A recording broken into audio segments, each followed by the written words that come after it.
ఇంత గొప్పదైతే మరి అదే మనిషి చనిపోయాక కుక్కగానో చీమగానో ఎలుకగానో ఎందుకు పుడతాడు? ఇది చాలామందికొచ్చే సందేహమే. అసలిది నిజంగా జరిగే పనేనా అంటే మన ఆత్మ నిజంగా ఒక జంతువు శరీరంలోకి వెళ్తుందా?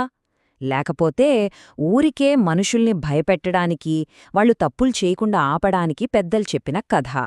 ఈ విషయం మనకు పూర్తిగా అర్థం కావాలంటే మనం ముందుగా కర్మ సిద్ధాంతం గురించి తెలుసుకోవాలి.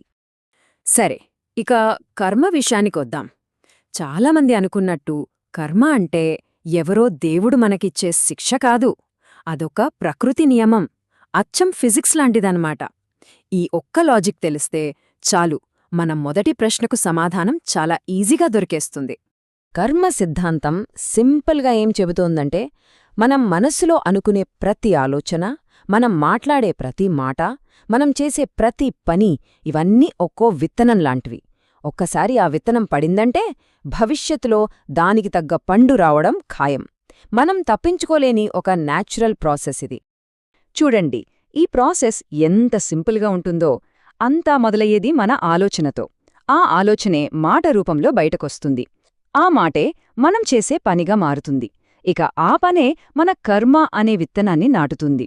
సమయం వచ్చినప్పుడు ఆ విత్తనం చెట్టై ఫలితాన్నిస్తుంది. చూసారా ఎంత క్లియర్గా ఉందో ఈ చైన్? మరి జంతువులకి మనుషులకి తేడా ఎక్కడ వస్తోంది? అసలు పాయింట్ ఇక్కడే ఉంది. అదే వివేకం. అంటే ఏది మంచి ఏది చెడు అని ఆలోచించి తేడాను గుర్తించగలిగే శక్తి. జంతువులు వాటి సహజాతంతో అంటే ఇన్స్టింక్ట్తో బ్రతుకుతాయి. కాని మనిషికి అలా కాదు. సెలెక్ట్ చేసుకునే స్వేచ్ఛ, ఆ చాయిస్ ఉంది.